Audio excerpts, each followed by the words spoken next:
Good morning, everyone. This is Jeffy Kennedy, author of fantasy romance and romantic fantasy.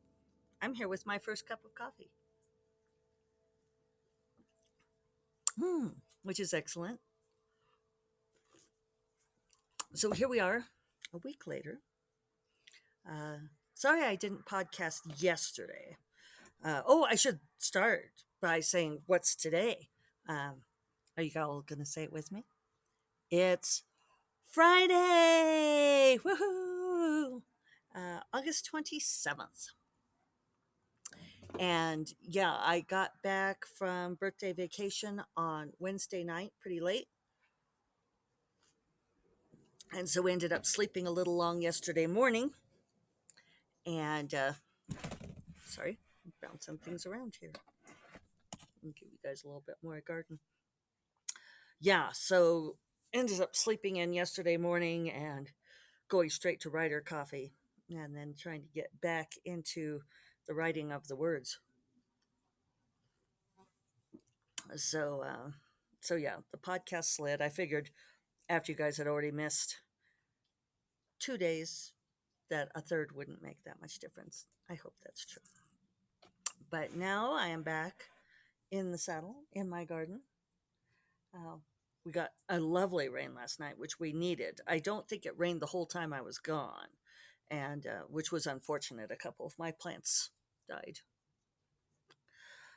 Alas, those are the breaks.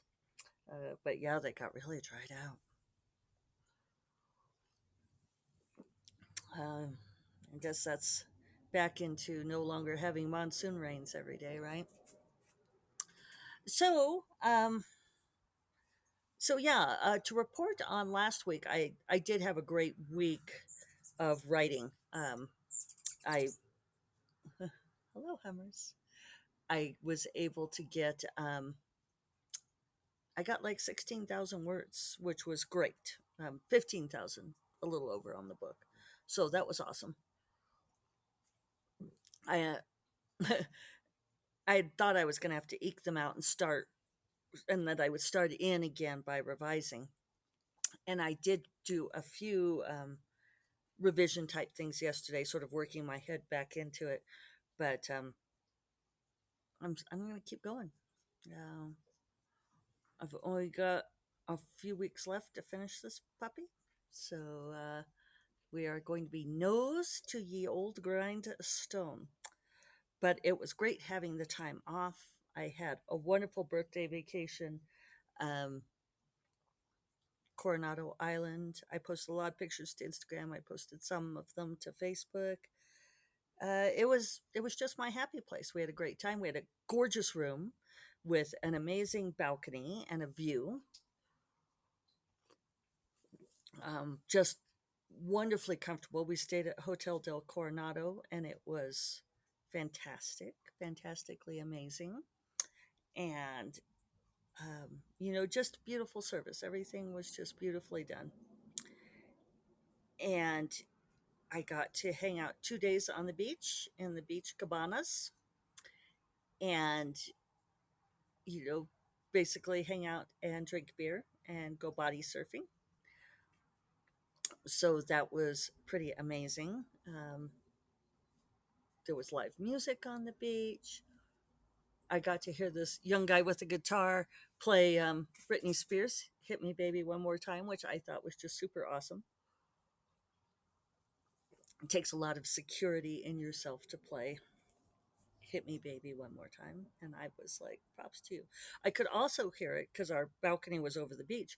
I could sit on the balcony and listen to the music. And um, yeah, I got to eat by a fire pit and see lots of fire pits, which is another one of my favorite things. And it was just kind of low key in a lot of ways.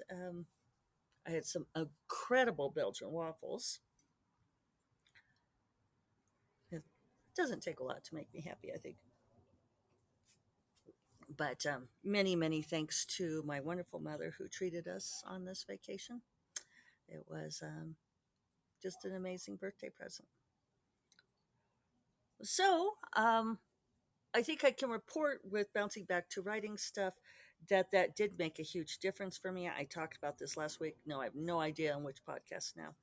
You guys are lucky that I know what my name is. Um, Although I'm feeling considerably more solid in my head today.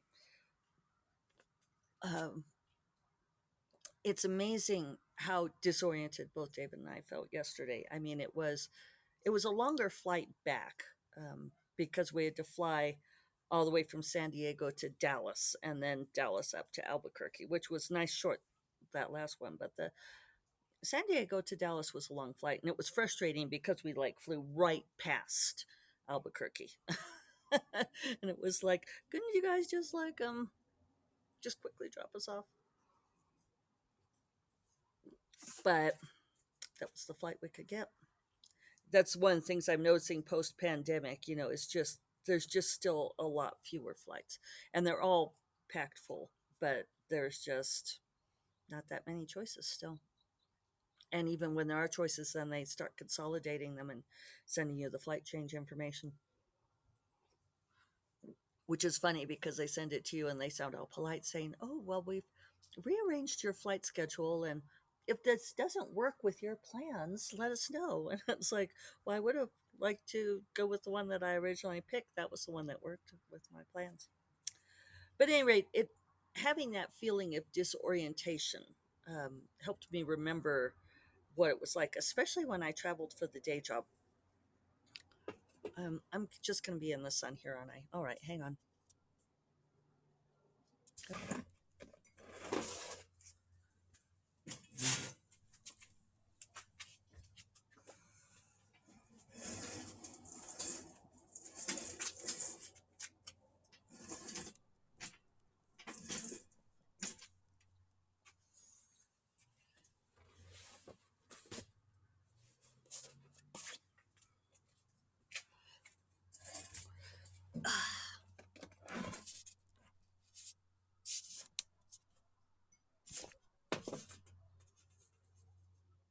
Oh, you guys, I had totally paused it.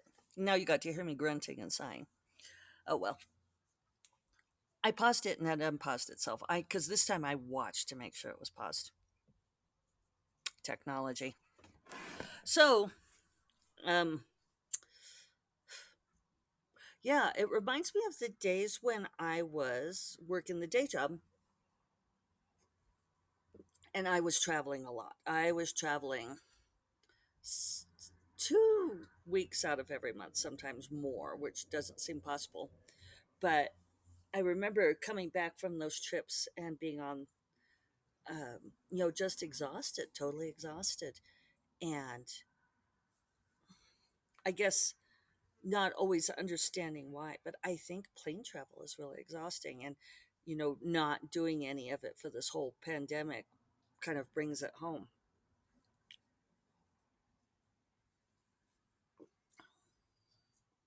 Even fun vacation travel, because we were pretty rested. I mean, it was really nice. We did a lot of, sleeping in on misty San Diego mornings and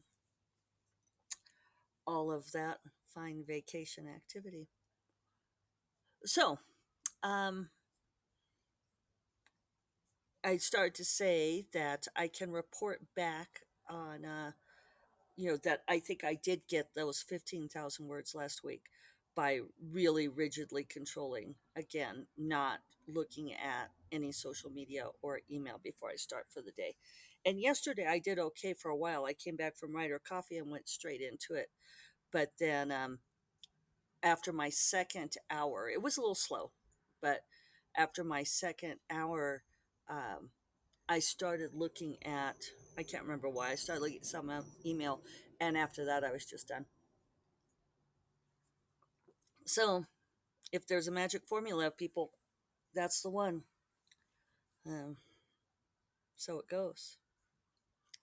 If you're writing at the end of the day, I don't know what you can do, except maybe um, create a buffer time.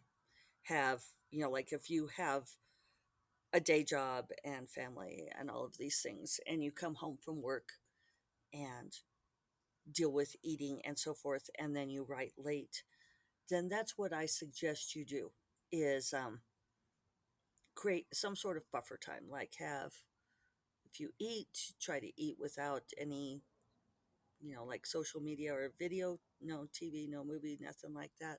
And then maybe have, meditate for 20 minutes and then go into writing and see if you can reset your brain that way. That's what I would do anyway.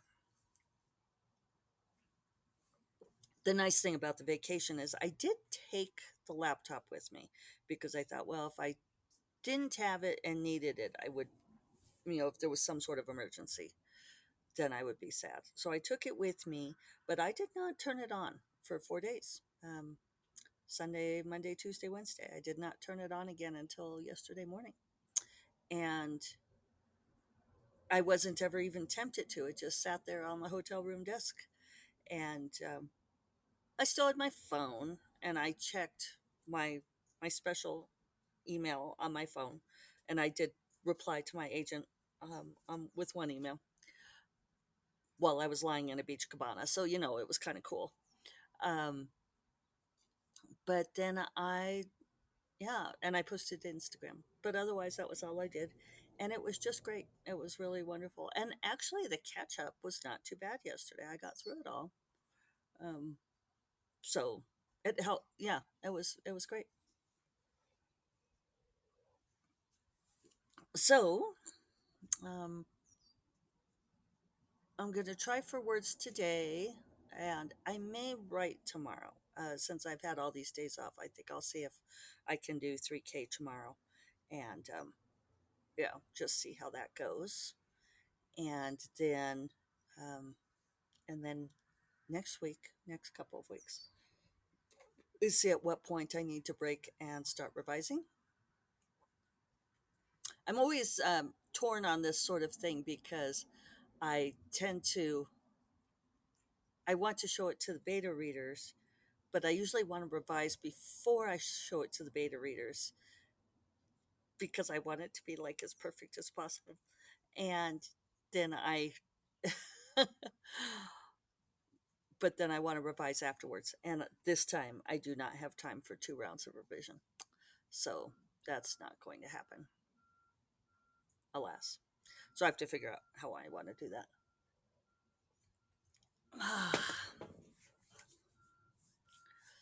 So um, we watched Nomadland last night. I hadn't seen it yet. And I totally get why it got Best Picture. And what a beautiful movie. I mean, what a really interesting movie. And after it finished, David and I kind of were sitting there watching the credits roll and listening to the last song, which we don't always do. But we were still in the spell of the movie and that final scene, and it was and we kind of, he said something to me that was like what I'd been thinking, where he was talking about, he says, well, it's amazing how some people just never get over grief. And I said, I was just about to say that that's what this movie is about. It's ostensibly about people living this nomadic existence, but I think it's also about grief and how and whether or not you get over grief. And, these were people who had lost a great deal, um, both in their lives and loved ones. And that was a theme that's woven through the whole movie, is people who are departed, right? The people who are gone.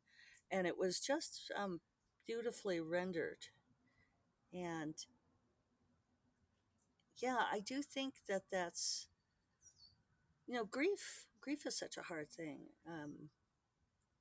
that I think we don't have a lot of built-in ways in our society for dealing with it. And unfortunately, it's like the one, grief stops you from going on, or it makes you not want to go on, and kind of freezes you in place.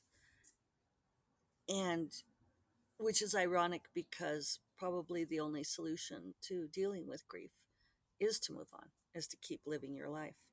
And David was talking about the animals, and how, it's remarkable, the last two that we've lost. our border collie and our Maine Coon cat, who are both very old, both died at home with us. And both of them were doing things on their last day of life. You know, Zip, our dog, went for a walk that morning. You know, he got to do his favorite walk. And Teddy, our Maine Coon cat, was out on the front porch bench in the sun napping, you know, and doing, which was one of her favorite things. And so, you know, there's this difference in dealing with death, you know, that they don't stop doing stuff. They keep doing things up until the moment of death as much as they can. And then when it's though it's obvious that the other animals miss them, they and they look for them, they also go on with their lives. It's not like their lives stop, not like humans. You know, like some humans will just let our lives stop, um, instead of going forward. It's like our lives end when the person we loved ends. So I don't know, interesting to contemplate. And yeah, I do highly recommend the movie. It's beautifully edited. I understand why the director, um, was nominated for best editing. I think she won for best editing. I think it won for best picture. Frances McDormand got best actress, and um, I don't think it won both director best director and both best editing, but it was nominated for both anyway. And I'm sure that they must have filmed so much more than that. So many hours of footage. The way it was almost done like a documentary, because only a few of the people in the movie are actors, and a lot of them were the actual people. And so in some ways it is like a documentary, but then it's edited so gorgeously that it feels like a film and not a documentary. So yeah, really amazing movie, really well done. So I know there are other things I want to talk about. I brought out my little notes, but I'm kind of getting a little on time.